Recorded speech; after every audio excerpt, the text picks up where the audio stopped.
a dining table that had a whitewash finish on it, but through years of use, it's now looking very scrappy and it needs redoing. So I'm gonna bring you along as I redo my whitewash finish on my tabletop, and I'll be sharing lots of tips and tricks along the way.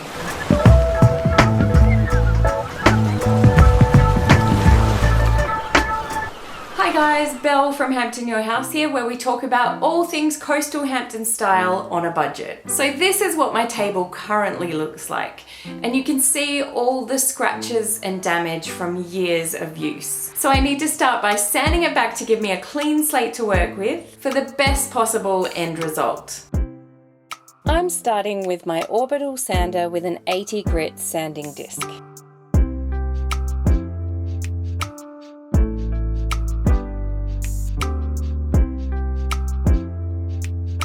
I always wear a mask while sanding to stop the fine dust, some glasses or sunnies, and I always try to keep the cord well out of the way of where I'm sanding and try to put the furniture between me and the place where I'm sanding as much as possible.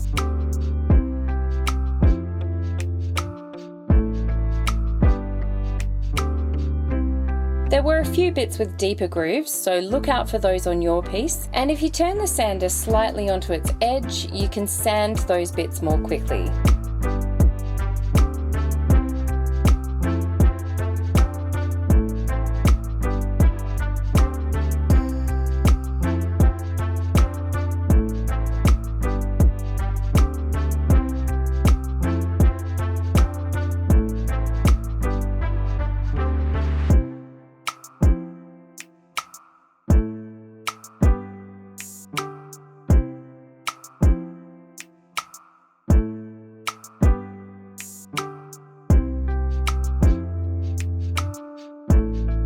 Don't forget to sand the edges of your tabletop.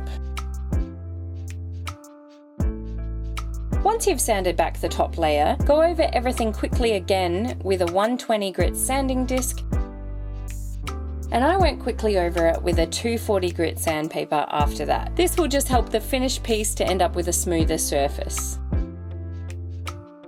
Then wipe over everything with a damp cloth to make sure you get rid of all the fine sanding dust. I want to get quite a streaky whitewash look for my table, so I'm cutting this plastic lid into sort of a comb that I can brush over the surface once I have some paint on to help create more streaks.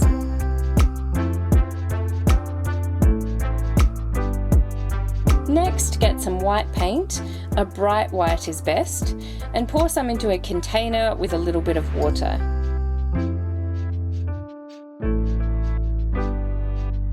You could probably use a little less than what I have here. Mine might have been a bit too drippy. Start with less water and you can always add more if you need to. Start painting it on and remember to wipe your brush off pretty well to stop excessive dripping, and catch any drips straight away with your paintbrush before they dry.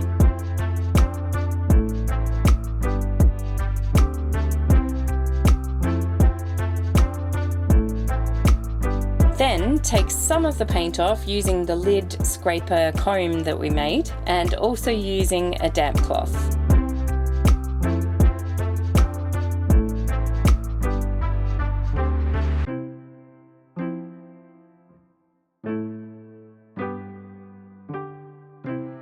Remember to make your brush strokes as straight as you can and with the grain of the wood, because ultimately your brush strokes are there to help resemble the wood grain. You have to move quite quickly before the paint dries, but don't forget, the damp cloth is kind of like an eraser, so if you put too much on, you can use that to take some of the paint off if it doesn't look right. Also, you actually want your table to look whiter at this stage than what you're hoping for in the end product, because once you put a top coat over it, it will tone the colour down quite a lot. I'm just using the damp cloth now to tone down some of the thicker bits.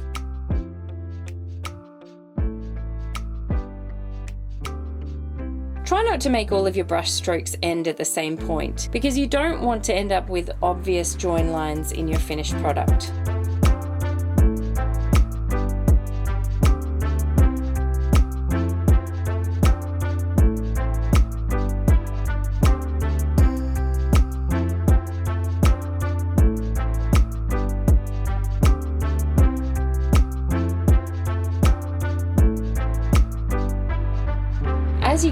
make sure you keep checking the edges of the table for stray paint and wipe it off with your damp cloth if you need to.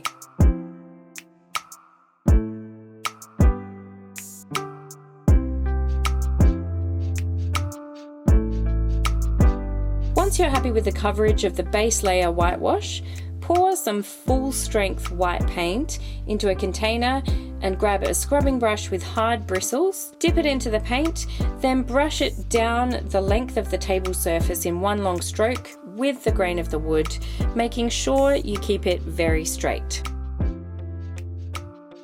If you don't have a scrubbing brush on hand, you could try using a comb with wide teeth or use the plastic lid scraper comb again.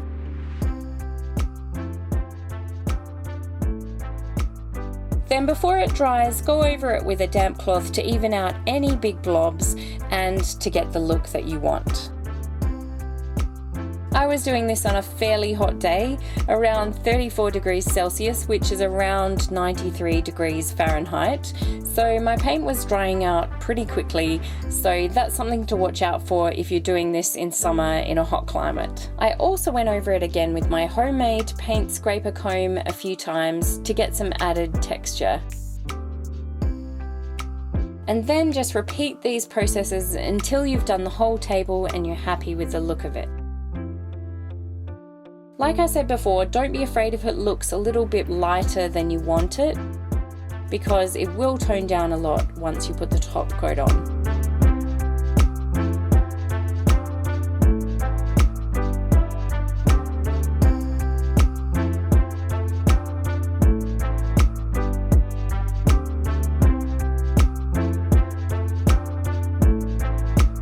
Don't forget to do the sides with the scrubbing brush effect too, and watch out for drips.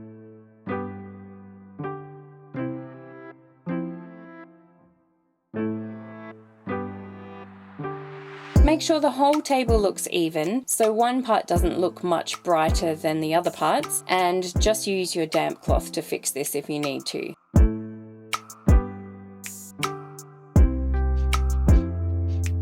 Now we're going to do our top coat. I've chosen Cabot's Benchtop Clear in satin finish, which is water-based and non-yellowing. Oil-based products are definitely more hard-wearing, but they do make your surface more yellow, so it's a bit of a trade-off. Leave a comment below if you've found a product that is oil-based and truly non-yellowing. I would love to hear about it. But this Cabot's Benchtop product is supposed to be hard-wearing too, and I have tested it out on some other projects which are all holding up well.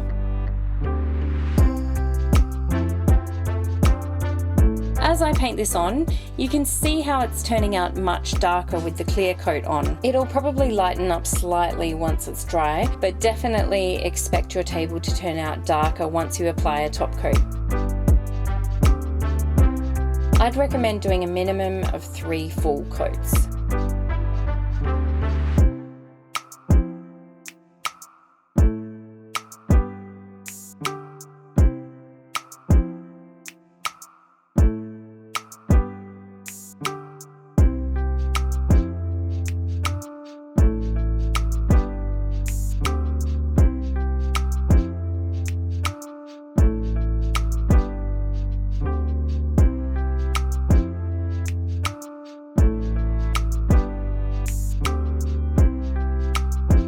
Once you've let your first coat dry completely, get some fine grit sandpaper. I have P280, but 240 would be fine too. And just give it a quick sand and check for any bits of dust or anything that might have been caught in the surface.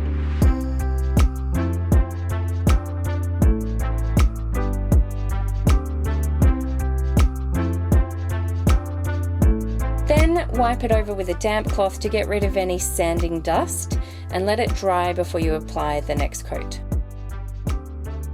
Because of the rustic whitewash finish, you might find that there are some deeper grooves in the wood grain, so try to work a bit more of the clear coat into the grooves if you can before you do the next full coat.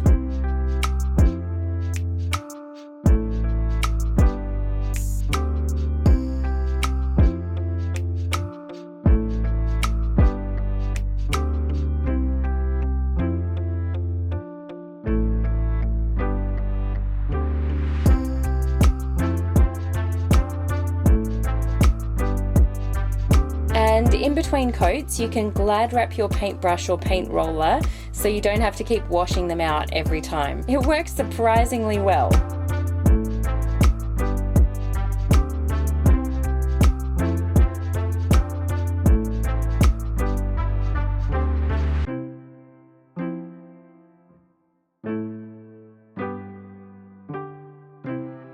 After using a paintbrush for a couple of coats, I switched to a small roller, still working in the direction of the grain. This worked really well and helped me to get the next few coats on really quickly, and I definitely recommend this to save you some time and to obtain a really smooth finish.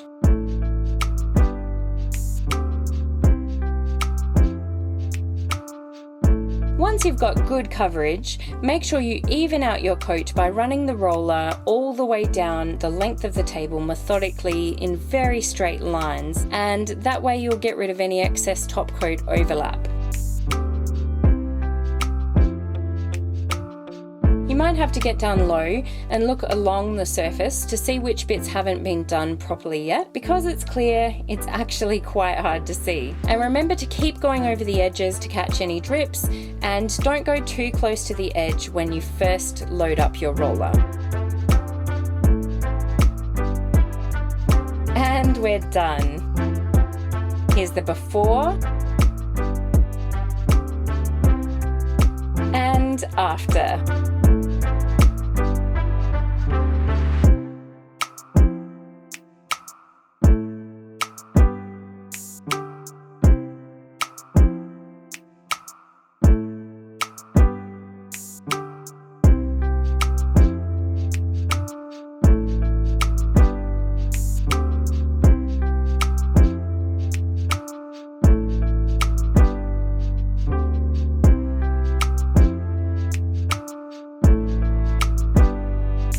My table looks like $1 million now. I'm so happy with the way it turned out. It's a little more rustic looking than the previous whitewash finish, but I actually really like that. And I don't mind the satin sheen on the top coat at all, and it will make the table easier to wipe down. Let me know what you think in the comments section, and I would love to hear how any of your projects turn out. If you found this video helpful, I would love it if you could give this video a like and subscribe to Hampton Your House, and stick around to check out some of my other videos. I have tons of great coastal inspired DIY projects for you and more, so please go check those out. Thanks so much for watching. Don't forget to subscribe, and I'll see you again very soon in the next one.